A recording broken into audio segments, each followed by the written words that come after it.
What's up, everybody? Welcome to Buzzworthy TV, and I'm your girl, Lady T. And today we're talking Real Housewives of Atlanta. The episode kicks off with Phaedra and her mother. They're taking Aiden to his first dentist appointment. And, she is determined to move forward and give her sons as normal life as possible despite Apollo going to jail. Well, Apollo, he got other plans. He's trying to spend as much time with his kids as much as possible. So even though him and Phaedra aren't speaking, he pops up at the dentist's office. Well, Phaedra don't want no parts of him. And Paula Aiden just shaded the heck out of him. I mean, when he came in there, he was like, "Daddy." He was like, "Oh boy, oh boy." Like, Aiden already know that it's about to be some trouble. But anyway, Apollo tries to speak to Phaedra, and she just blatantly ignores him. But when the doctor comes, she try to be as cordial as possible. Her thing is she don't want nobody to basically see her sweat. And I can understand that. She already feels as though she has been, publicly humiliated. So she doesn't want to add insult to injury.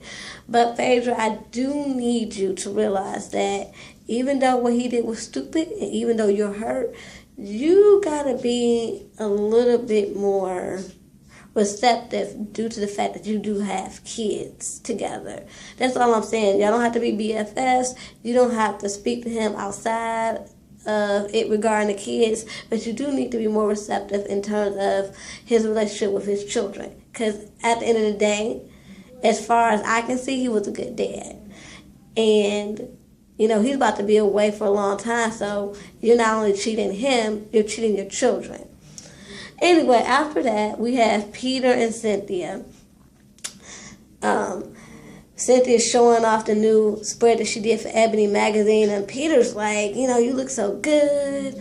I want to do a party for you. He wants to throw her a party to celebrate, her centerfold. And I'm all here for that. I mean, Cynthia has been looking really good. And, the funny thing is that when she first came to the show, I didn't really think she was all that pretty. I didn't think she was ugly, but she had these massive bags under her eyes, and she just looked really tired.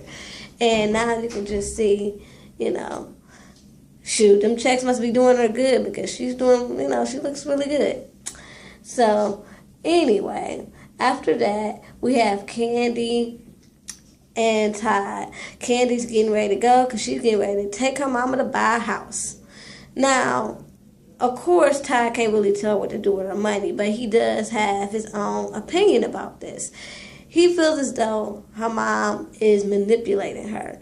And she's like, no, she just wasn't happy at the other house, so I don't mind. She didn't even bring it up to me. But he's saying that's what she does. She expresses how unhappy she is because she knows that that's going to make you do what she wants.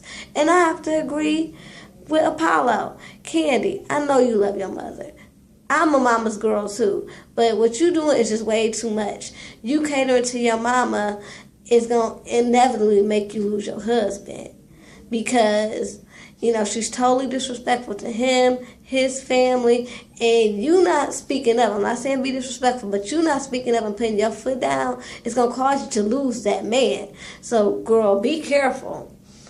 Then we got Nene. She is getting ready for her show for Cirque du Soleil. It's opening night. She got her little opening night jitters. I mean, I'm not really going to talk more about this. I mean, I think she was in another scene besides this. I don't know. I don't care. I mean, her on location with this Zumanity show, I just can't wait you to get back to Atlanta, Nene, because your scenes are boring, okay? You put me to sleep every time you come on the screen talking about this Zumanity show. I'm not feeling it. Almost making me think you couldn't even carry your own reality show because Lord knows these scenes were boring as hell. Anyway, so then we get back to Candy and her mama. They've been looking at houses and they finally find one that Mama Joyce seems to like. So they're walking around there talking, and Mama Joyce being messy as hell again, talking about, well, How do Ty feel about you buying me this house? It's none of your business. Take the freaking house and keep it pushing. Stop stirring up the pot, Mama Joyce. Mama Joyce, you do way too much for me. And then, Candy goes into saying that, I'm glad you're going to be by us because, we're trying to have a baby and it'd be great if you were closer. She was like, oh, you trying to have a baby? And she was like, well, I haven't been on birth control for a year. She was like, a year? Todd, he had no vasectomy, did he? And she said, why would you say that? Because I dreamt it. Mama Joyce, you supposedly got a man. I'm going to need you to go find him and go do something else. Because number one, you're too much in her business. Number two, you always talking about Todd, but you are the one coming off as the opportunist. Every time I turn around, she buying you something. She catering to your feelings. You are looking like the opportunist. And I know you're not. So I'm going to need you to have several seats and get a life. So you don't, because you're not looking good at all, Mama Joyce. Anyway. Then we have Kenya and Brandon.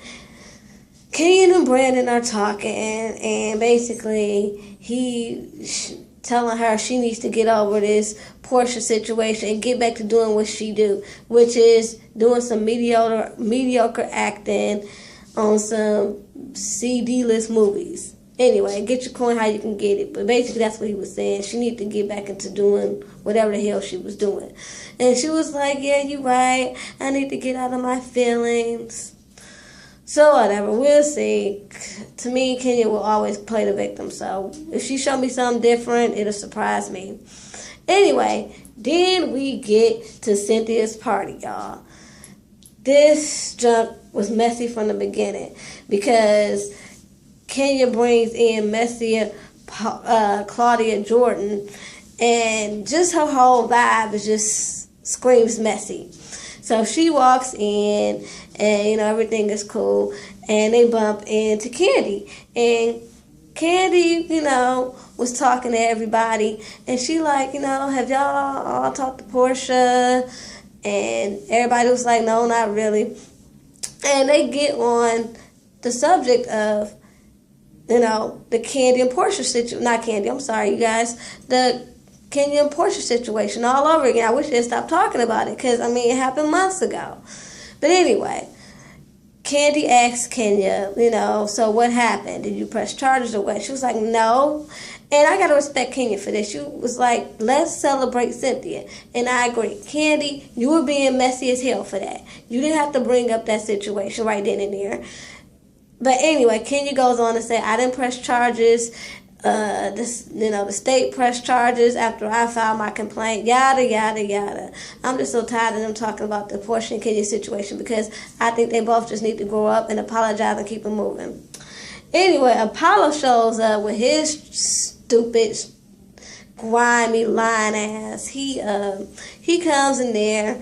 And he just spills all the tea. He comes, and of course Kenya's not here for it, so she gets up and her and Claudia go in the bathroom and they talk about how they can't believe he's here. Well, meanwhile, he's out there sitting down telling everybody that Phaedra ain't who she seemed. She got y'all food. She won't let me see my kids. She said she's not bringing them, bringing them to the jail to see me. And my thing is, these are y'all issues. Whether I think it's right or wrong, because I think if some of the stuff that you're saying is true, which I don't know what to believe, I think you're kind of right. It is messed up. But also, you've done some really trifling things. So we don't know what's going on. It could be some reasons why she don't want you there around your kids. I don't know. But anyway, so he's telling them that, and Kenya gets ready to leave, and he wants to talk to Kenya. So Cynthia goes out there with her, and he's like, I'm sorry. I didn't mean for everything to go down the way it did. And he was like, I shouldn't have lied about, you saying you gave me fellatio. And Cynthia looking like, what? You lying? And so, she was like, well, I'm going to need you to just own up to everything. Just own up that you're a liar and this and that. And then he gets in his feelings and tries to backtrack his story. So anyway, Kenya goes back in there and tells No, actually, I'm sorry. Cynthia goes back and tells Candy that, Apollo lied on Kenya about Kenya saying that Apollo wanted to give her fellatio or whatever. And so by this time, Candy goes and checks Apollo, which she should have, because you done stirred up all this trouble and there was no reason for it. So I'm glad Candy was like, so you lied about Kenya wanting to give you fellatio? And he was like, at first he didn't want to say nothing, but then, Peter and, who was it? Peter and Ty was looking at him like, dude. So he finally admitted that he lied. And I think Apollo is disgusting. You sitting up here causing all this drama. You are the reason for the drama. You ain't even just keeping it going. You are the reason for the drama. So I'm gonna need you to get it together, because you acting real ignorant and then want to play the victim, the whole woe is me card, and want people to feel sorry for you, but you're going around doing stupid shit. I don't feel sorry for you. Never have, probably never will. Anyway, y'all, that was last night's episode. Till next time, peace and love.